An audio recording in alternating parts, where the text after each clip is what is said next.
Hi and welcome to the Market Alert for Tuesday, the 22nd of February 2022. So overnight, equity futures opened down hard, gold, oil and treasury spike. War on, risk off. As I said yesterday, if it got cancelled and they didn't go ahead with the meeting between Biden and Putin, then all hell would break loose, and that's what happened mid-morning as it started to feed through. As it says here, oil prices will be above $100 for a prolonged period because obviously Putin now seems to be set on, I think he calls it peacekeeping of the areas that are neutral areas in the Ukraine or in the surrounding of the Ukraine, which means not NATO controlled, etc.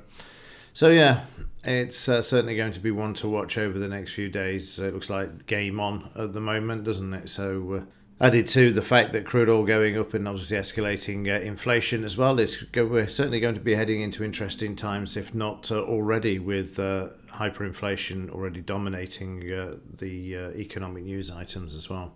No major news today, but we're not really going to need it, are we? Because the Russia story is going to be one that we're going to have to be really careful of with what's going on. Gold and silver ratio down a bit because we've got silver up on the overnight at the 200 MA, which I'll show you in just a moment. And just a point here, there's some more trades added yesterday. It's some really good trades, so I've added these in for you into the live trade section of the membership side of the OmniPredictor website. So let's start off and have a look at the Dow.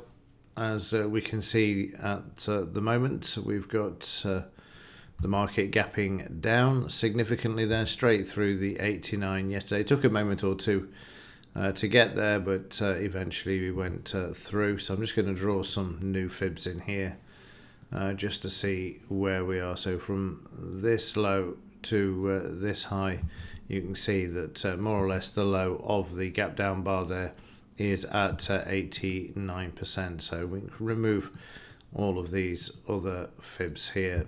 So let's have a look at this one in a bit more detail. We're actually oversold here as well. But the only thing that's going to bring this market back is some sort of withdrawal by Putin, I would imagine, at the moment. So here's the gap. You can see the market gapping down there. The gap hasn't been filled yet. Always keep this in mind. And also the low hasn't been tested. So the low could be tested as we kick off in the mid-morning for the US markets.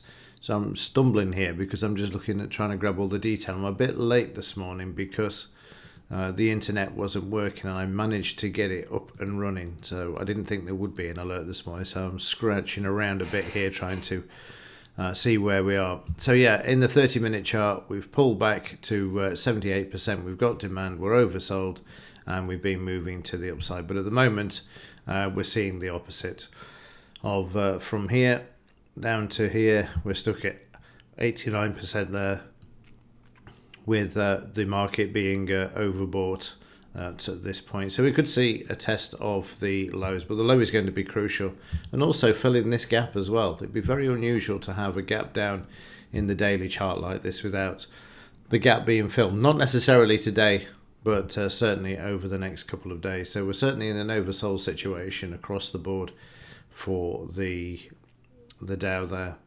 Let's find the DAX. We'll start off with the daily, which this is the daily. You can see yesterday we traded straight through the 14,839 level, which we'd spoken about last week.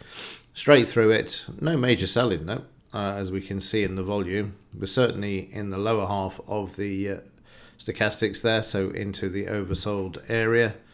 In the 30-minute chart, again, now you're seeing what I was talking about in the Dow, oddly enough, where the market's come back here.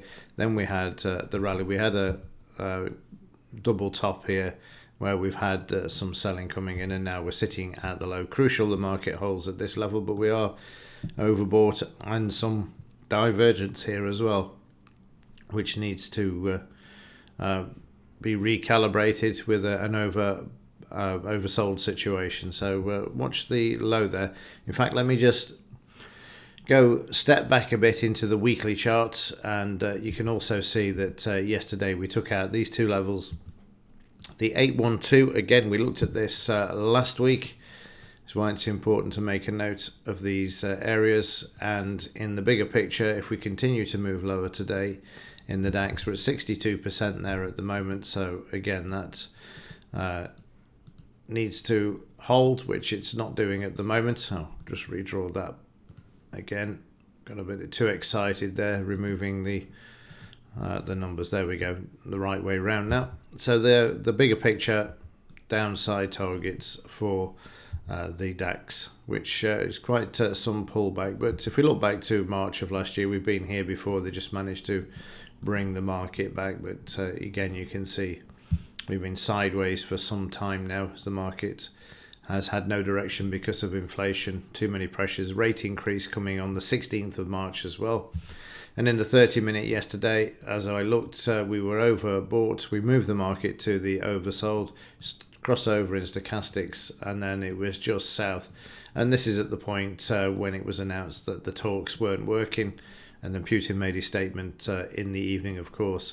Bit of a bounce there. As soon as we close back, we get the continuation. So it's like I've said before, we get the pattern, and then down, and then we've got this now where we're stuck in the sideways range there, just trying to bounce off the low there, which we've already looked at. So let's have a quick look at the currencies. So in the JPY, we've got the market sideways still in the daily. Not a lot of activity yesterday considering what's been going on. Maybe these will liven up a bit, but at the moment the JPY fairly quiet, sideways in the overnight as well. We had a move down yesterday, but not a great number of points. It's just over 100, which is not unusual for the JPY. Then we've got the retracement here as we've been oversold and the market's moved up, and now we're overbought. And again, if you were to measure from there to there, we'll be back to 89% DP, and the market then moving lower. In the pound, sideways and fairly quiet again as well. Stuck at the 89% retracement that we've got marked up here. And in the 30 minutes, also moving down yesterday from the R1. Bit of support here, but didn't really crack the 20 bar moving average, and then moved lower there as well. A quick look at the metals. And you'll see that silver is at the 200 MA, a very interesting area. Spoke about this in the intro, so you can see we've got a game on here today to actually get through this. If we can get through this and then it becomes a support, we've got a chance of heading up to the $30 per ounce level. But we're going to have to really turn on the buying to do this, plus the fact we're overbought as well. So it's a really, really tricky area, and also the 89% retracement as well from here to here, projected back. In the 30-minute chart, yesterday they moved the market down overnight as we saw, and then they came back and retested Friday's low, and you can see the demand there, and then we've moved the market higher. And then obviously with Putin's statement last night, we saw a spike to the upside, then back to the DP, and we've had a bit of a run this morning to yesterday's high, which we've just taken out. But we've got to take out the 200 MA in style in order to move higher in the gold market.